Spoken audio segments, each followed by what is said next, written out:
ఎమ్మెల్యేల అనర్హత కేసు విషయంలో సుప్రీంకోర్టు అయితే తన జడ్జిమెంట్ ఇచ్చింది. ఇప్పుడు స్పీకర్ పరిధిలోకి సుప్రీంకోర్టే స్పీకర్ తేల్చుకోవాలంటూ సుప్రీంకోర్టు జడ్జిమెంట్ కూడా ఇచ్చింది. అసలు స్పీకర్ ఎలాంటి నిర్ణయం తీసుకుంటాడు, ఒకవేళ స్పీకర్ కనుక నిర్ణయం తీసుకోకపోతే సుప్రీంకోర్టు యాక్షన్ ఎలా ఉండబోతుంది, ఈ లీగల్ అంశాలన్నింటి మీద మనతో మాట్లాడడానికి శరత్ కుమార్ గారు ఉన్నారు, సీనియర్ అడ్వకేట్. వారితో మాట్లాడి మొత్తం విషయాలు తెలుసుకునే ప్రయత్నం చేద్దాం. సార్ నమస్తే. నమస్కారం సార్, జడ్జిమెంట్ చూసారా? 74 పేజీల జడ్జిమెంట్ మొత్తం వర్డ్ బై వర్డ్ చదివినాను. చెప్పండి. ఏం చెప్తానంటే మళ్ళీ అంటే ఇక్కడ లేట్ అవుతుందని చెప్పేసి బీఆర్ఎస్ వాళ్ళు ఇందులో 2 అంశాలు ఉంటాయి. అంటే సామాన్య ప్రజలకు అర్థమయ్యే రీతిగా నేను చెప్పే ప్రయత్నం చేస్తాను. ఒకటేంటంటే 10th షెడ్యూల్ అనేది 52వ రాజ్యాంగ సవరణ ద్వారా భారత రాజ్యాంగానికి దాన్ని అమర్చినారు. దాని పరిధిలో ఏంటంటే ఒక పార్టీ ఎన్నికల ప్రణాళికతో ఒక పార్టీ యొక్క సిద్ధాంతం మీద ఆధారపడి పార్టీ గుర్తు మీద గెలిచిన వ్యక్తి ఆ పార్టీతోనే ముడిపడి ఉండాలి. ఒకవేళ అతను కనుక తన భావ స్వతంత్రానికి కానీ ఇతరత్ర కానీ కారణాల వల్ల రాజీనామా చేయదలుచుకుంటే పార్టీ ద్వారా వచ్చినటువంటి పదవిని వదులుకొని అతను వెళ్ళిపోయే అధికారం ఉంది. లేదా 2/3 మెంబర్స్ ఉన్నప్పుడు పార్టీలో చీలిక వచ్చే అవకాశం ఉంది. కానీ ఈ లెజిస్లేచర్ పార్టీలో వచ్చే చీలిక పార్టీ చీలిక కాదు అని ఇటీవల మహారాష్ట్ర ఉదంతంలో కూడా సుప్రీంకోర్టు క్లారిటీ ఇచ్చింది. పార్టీ చీలిక అంటే మేజర్ పార్టీలు జరగాలి. పార్టీ అనే ఒక వృక్షానికి పుట్టినటువంటి ఒక కొమ్మ మాత్రమే లెజిస్లేచర్ పార్టీ. ఆ కొమ్మ విరిగి కింద పడ్డప్పటికీ చెట్టుకు ప్రమాదం లేదు. చెట్టు వేరు కొమ్మ వేరు అనేటువంటి యాంగిల్లో చెప్తూ అట్లా చీలిక వచ్చినప్పటికీ అంటే ఏదైతే గతంలో బీఆర్ఎస్ లీగల్గా లేదు, అప్పుడు కూడా కాంగ్రెస్ వాళ్ళ అసమర్థత వల్ల వాళ్ళు సరైన విధానంలో లీగల్ బ్యాటిల్ చేయలేకపోవడం వల్ల కాంగ్రెస్కి బీఆర్ఎస్కు ఉన్న డబ్బులు లేవు. ఈనాడు బీఆర్ఎస్ యొక్క ఆర్థిక స్థితిగతులు కనుక పోలిస్తే ఇంకొక 10 సంవత్సరాలు కూడా గెలవకున్నా కానీ వాళ్ళు ఒక రాజకీయ పార్టీగా మనుగడ సాగించడానికి కావలసిన డబ్బులు సంపాదించుకున్నారు. కాంగ్రెస్లో అంతా పిచ్చపోళ్లే తయారైనారు. ఎందుకంటే 10-11 సంవత్సరాలుగా అధికారం లేకపోవడము. తర్వాత రెండోది, ఏ తరం నాయకుల వల్ల అయితే పార్టీ నిలబడ్డదో అట్లాంటి తరం నాయకులు అందరూ తెరమరుగైనారు. డాక్టర్ వైఎస్ రాజశేఖర రెడ్డి అట్లాంటి వాళ్ళందరూ.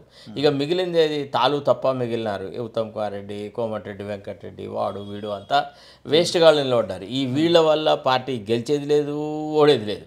వీళ్ళ వల్ల ఏం కాదు. వీళ్ళు కేవలం పార్టీ గుర్తుపట్టుకొని మాకు కాంగ్రెస్ పార్టీకి ఓటు వేయండి అంటే కాంగ్రెస్ పార్టీకి పుట్టినటువంటి తర్వాత కాంగ్రెస్ యొక్క ప్రతిష్టల మీద ఆధారపడ్డవాళ్ళే.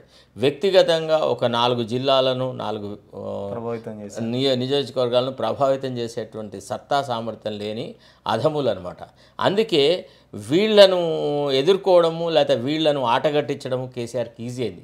కేసీఆర్ ఆ విషయం గ్రహించాడు. అందుకే ఏం చేసినాడు, ప్రతి ఎన్నికల సందర్భంలో కూడా ప్రతిపక్షాల యొక్క ఆర్థిక మూలాలను దెబ్బకొట్టి వాళ్ళను ఆర్థికంగా బలహీనపరిచేసి ప్రతి వ్యక్తిని కేసీఆర్ ఎవరిని దెబ్బకొట్టినా మొదట ఏం చేస్తాడు, వాడి ఆర్థిక మూలాలను దెబ్బకొడతాడు. వాడిని ఎందుకు పనికి రాకుండా తయారు చేసేసి అప్పుడు వాని మీద అటాక్ చేస్తాడు, ఒక పంజా విసురుతాడు అనమాట. ఇది కాంగ్రెస్ వాళ్ళు అర్థం చేసుకోలేకపోయినారు. అంటే యాక్చువల్లీ కాంగ్రెస్కి అప్పుడు సరైన సలహాదారులు కూడా లేరు, ఇప్పటికీ లేరు. ఇప్పుడు కూడా వాళ్ళ సలహాదారులంతా దద్దమ్మలే. అంటే రాజకీయ చతురతలో తర్వాత స్ట్రాటజీ వర్కౌట్లో కేసీఆర్తో సరిపడే కానీ సమౌజ్జిగా ఉండేటువంటి నాయకుడు కాంగ్రెస్ చరిత్ర పార్టీ ఒక కేసీఆర్ చూసి అదే కదా చెప్పేది. ఇక్కడ క్వశ్చన్ అదే. అంటే కేసీఆర్ ఎట్లాంటి వాళ్ళకి ఎదురుపడాలంటే ఇప్పుడు మాలాంటి వాళ్ళ ఉన్నాం అనుకోండి, కేసీఆర్ ఒక ఎత్తు వేస్తే 10 ఎత్తుల ముందుకు ఇంకొక స్టెప్ వేసి కేసీఆర్ ఆట కట్టించగలవు. ఎందుకంటే ఆ నిపుణత, ఆ ఆలోచన, ఆ రకమైన సరళి అదంతా ఒక డిఫరెంట్ ఆర్ట్ ఆల్టుగెదర్. ఎందుకంటే మ్యాకవెల్లీ అని ఒక గ్రేట్ పొలిటికల్ ఫిలాసఫర్ ఒక విషయం చెప్పినాడు. ఏమని అంటే స్ట్రాటజీ వర్కౌట్ చేసేటప్పుడు నక్కలాగా భూమిలో ఏదైతే పదార్థం దాగి ఉంటుందో దాన్ని ఏర్పరచుకోగలగాలంటాడు. తర్వాత రెండోది ఏం చెప్తాడు, సింహంలాగా అటాక్ చేయాలంటాడు. అట్లనే నక్కలాగా గుంటనక్క చేష్టలు రావాలా, సింహంలాగా ఎదురు దెబ్బ కొట్టి వేటాడగలిగే స్వభావం ఉండాలి. ఇప్పుడు ఇవన్నీ కాంగ్రెస్లో నేను గుంటనక్కలు, వీటికి సింహంలాగా అటాక్ చేసే కెపాసిటీ ఎవరికి లేదు, ఇంక్లూడింగ్ రేవంత్ రెడ్డి. రేవంత్ రెడ్డి చూస్తే కూడా he is a jackal, that's all. He is not anything more than that. He doesn't have the capacity to face a political opponent directly. తర్వాత హెడ్ ఆన్ కొల్యూజన్ చేయగలిగే కెపాసిటీ లేదు. ఎంతసేపు ఏవో సాకులు చెప్పుకుంటూ అది చెప్పుకుంటూ ఇది చెప్పుకుంటూ కాలం వెళ్ళబుచ్చుకోవడమే తప్ప అతను ఏ రకంగా కూడా సమర్థుడిగా ఉంటాడు. సో కాంగ్రెస్ యొక్క అసమర్థతని కేసీఆర్ బాగా వాడుకున్నాడు. నిజంగా ఆనాడు కూడా ఒకవేళ కాంగ్రెస్ నథింగ్ డూయింగ్ వీళ్ళు ఎట్లా పోతారు అనే వ్యవహారం చేస్తుంటే బాగుండేది. తర్వాత రెండోది, కాంగ్రెస్లోంచి ఎవరైతే బయటకు వచ్చినారో వాళ్ళంతా రెడ్డి నాయకులు, ఎక్కువగా మెయిన్గా సవితా ఇంద్రారెడ్డి ఇట్లాంటి వాళ్ళు.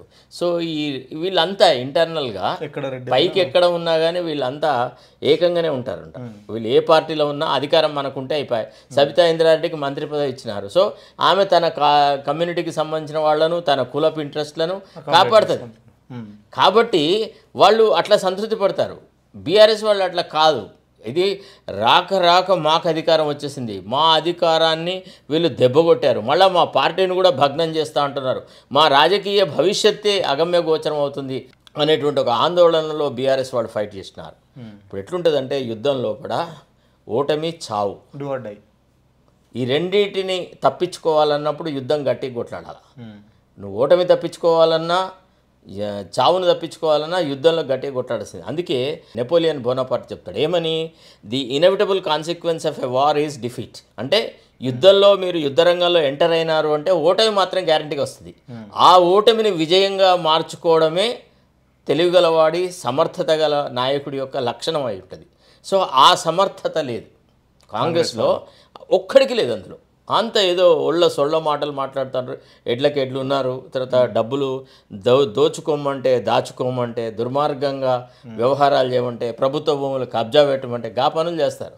అంతేకాని చాణక్యుడిలాగా రాజకీయ చతురతతో ఒక పార్టీకి ఒక స్ట్రాటజీ వ్యూ అవుట్ చేసేసి ఆ పద్ధతిలో ప్రజల హృదయాలను గెలుచుకోలేరు, ప్రజలకు రక్షణ కూడా కల్పించలేరు. ఇప్పుడు మనం చూస్తూనే ఉన్నాం, దాదాపు 15 నెలలుగా జరిగిన కాంగ్రెస్ పరిపాలనను వాళ్ళు నిర్వాహకం కనుక చూస్తే మనం వీళ్ళ అసమర్థులు ఎంత దుర్మార్గంగా ఫెయిల్ అయినారని మనకు కనబడుతుందా లేదా? ఇదే 15 నెలల కాలంలో కేసీఆర్ ఎన్నో విషయాలు చేసినాడు.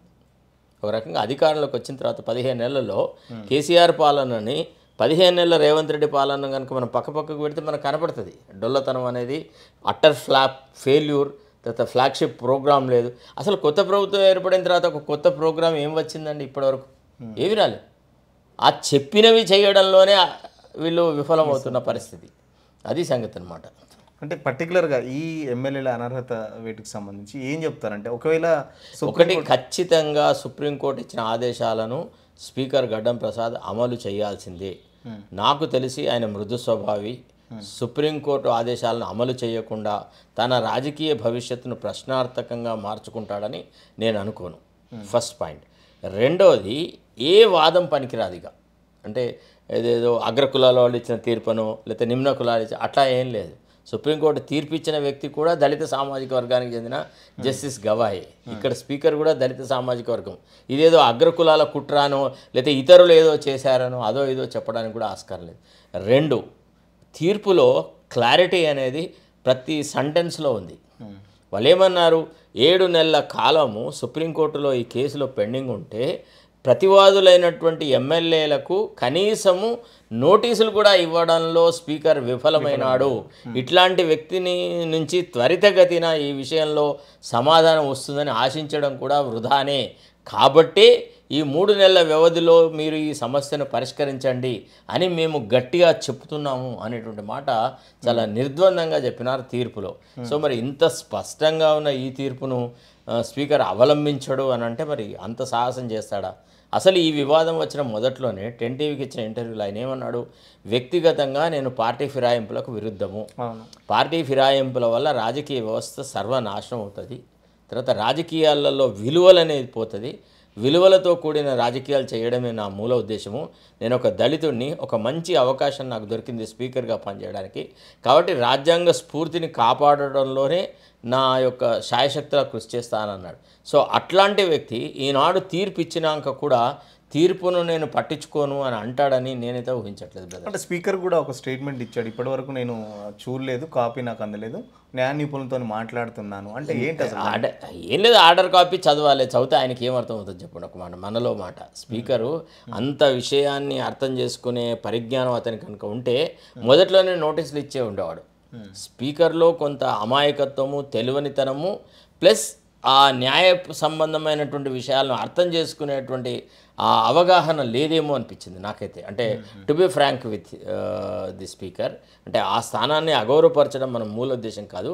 ఇప్పుడు జనరల్గా ఏంటంటే ఇట్లాంటి సంక్లిష్టమైన విషయాలను అర్థం చేసుకోవాలంటే వాళ్ళ విద్యాభ్యాసం ఆ పరిణితికి ఉండాలి. ఫర్ ఎగ్జాంపుల్ ఒక గ్రాడ్యుయేట్ పోస్ట్ గ్రాడ్యుయేట్ అయ్యి ఉండి, లేదా ఏదైనా ఇంజనీరింగ్ చదివి, లేదా ఇంకేదైనా అయ్యి ఉంటే వాళ్ళ ఆలోచన వాళ్ళ అవగాహన ఒక రకంగా ఉంటుంది. చదువు సమస్య కూడా కాదు, అంటే ఒత్తిడి కూడా ఉంటుంది కదా స్పీకర్ మీద అధికారం. అలా కాదు కదా, ఇప్పుడు చదివి అర్థం చేసుకున్న తర్వాత ఎంతటి ఒత్తిడినైనా అధిగమిస్తాడు. నథింగ్ డూయింగ్, నష్టం నాకు జరుగుతుంది నీదేం పోయింది, నీవు ఏదో ఒకటి సలహా ఇస్తావు నాకు అవసరం లేదని తీసి విసిరి పారేయచ్చు, కాడి దించేసుకొని కూడా సాహసోపేతమైన నిర్ణయం తీసుకుంటారు అనుకుంటారు. అవసరమైతే తీసుకోవాలి, తీసుకోకుంటే రాజకీయ భవిష్యత్తే మనుగడే ఒక ప్రశ్నార్థకం అవుతుంది.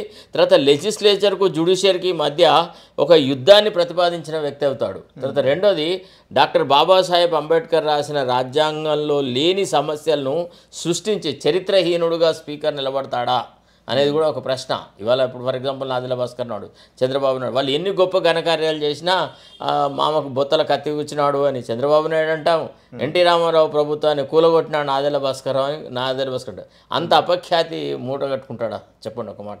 స్పీకర్ ఆ సాహసం చేస్తాడా? నాకు తెలిసి చేయడని అనుకుంటున్నాను.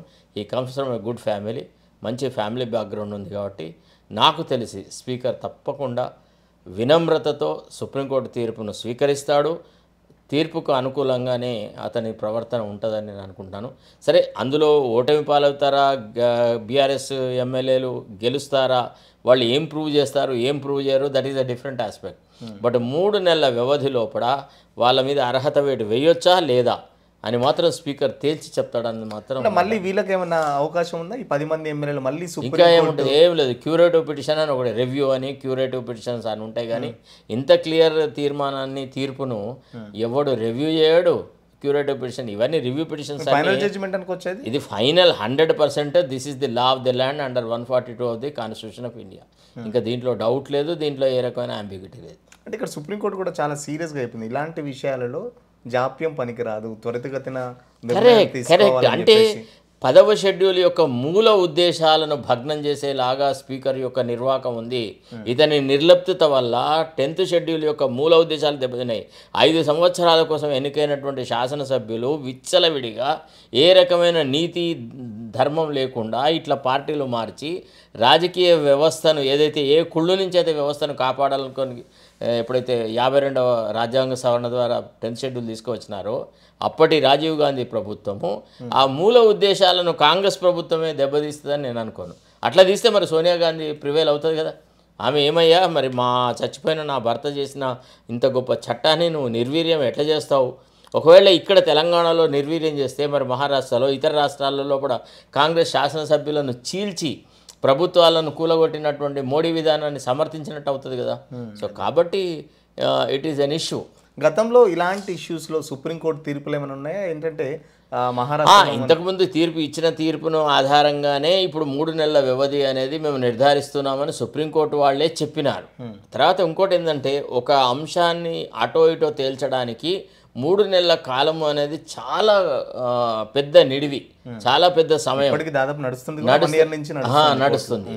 కాబట్టి చాలా విజ్ఞతతోని పద్ధతి ప్రకారంగా చట్టం, న్యాయం, శాసనం, ధర్మం అనే మూల సూత్రాల మీద ఆధారపడి మాత్రమే ఆ 3 నెలల గడువు అనేది విధించడం జరిగిందనమాట. అంటే 3 నెలల తర్వాత ఆటోమేటిక్గా ఒకవేళ స్పీకర్ కనుక నిర్ణయం తీసుకోకపోతే సరే ఆ సమస్య ఉండదు. 2.5 నెలల తర్వాత ఈ స్పీకర్ ఏ రకంగా కూడా ప్రొసీడ్ కాకపోతే ఇమ్మీడియట్గా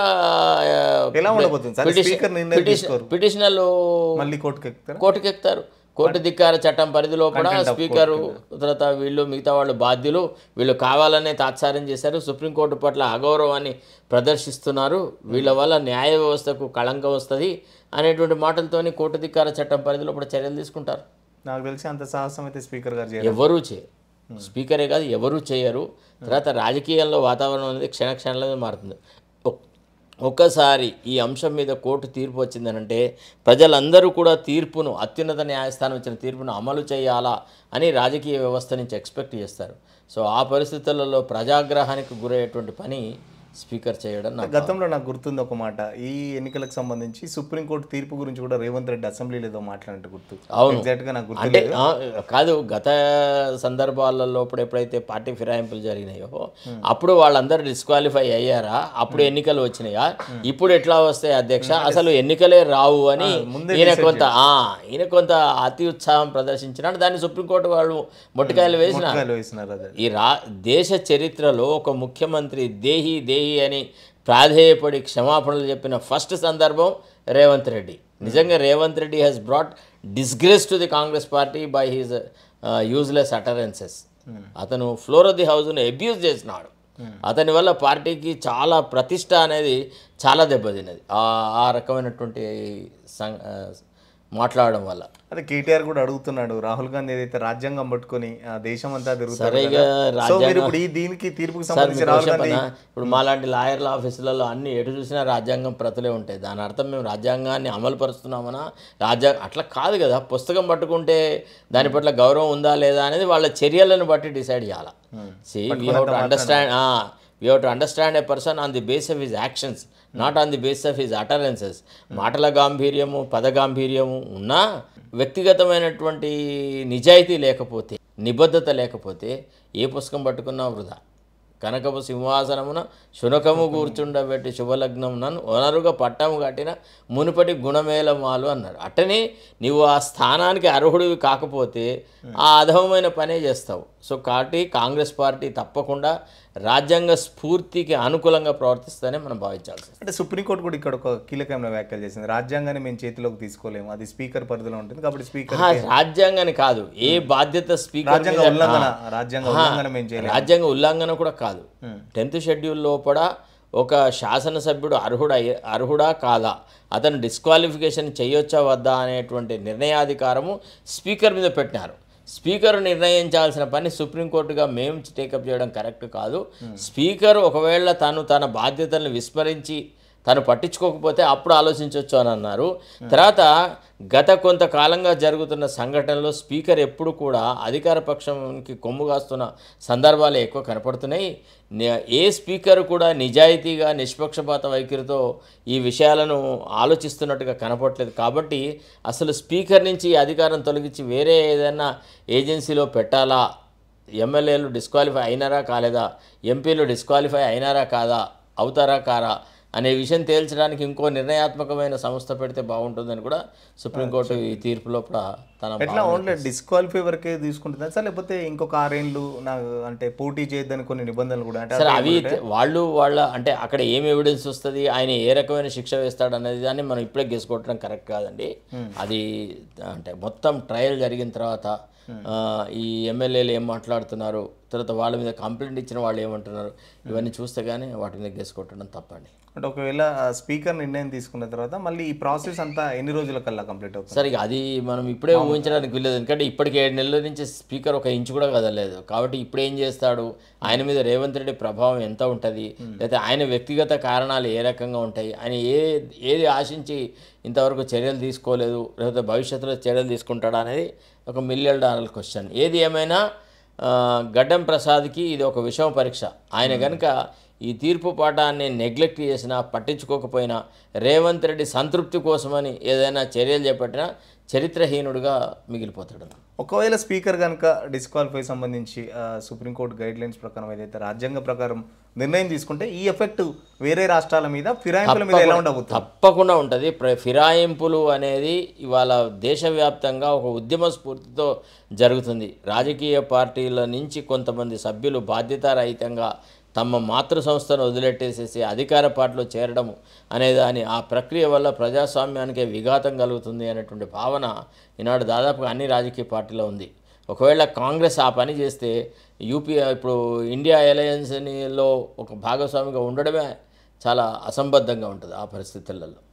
ఫైనల్గా చెప్పండి సార్, తీర్పుకు సంబంధించి స్పీకర్ చర్యలు మొత్తం ఓవరాల్గా ఎమ్మెల్యేల పరిస్థితి. ఒకటి, స్పీకర్లో ఏమాత్రం విజ్ఞత ఉన్నా, రాజ్యాంగం పట్ల గౌరవం ఉన్నా, బాబాసాహెబ్ అంబేద్కర్ చెప్పిన రాజ్యాంగం పట్ల నిజమైన భక్తి శ్రద్ధలు ఉంటే సుప్రీంకోర్టు ఇచ్చిన తీర్పును అతను ఒక గొప్ప అంశంగా, ఒక గొప్ప అవకాశంగా భావించి ఈ విషయం మీద నిష్పక్షపాతమైనటువంటి తన తీర్పును చెప్పాలి. అంతేకాకుండా ఏదో రాజకీయంగా తన మనుగడ కోసమని భవిష్యత్తులో నాకేదో మంత్రి పదవి ఇస్తా అన్నాడు రేవంత్ రెడ్డి అనే ఆశలు కానీ ఇతరత్రమైన ప్రలోభాలకు గురై ఒకవేళ తీర్పును తాత్సారం చేస్తే చరిత్రహీనుడిగా మిగిలిపోతారు సార్.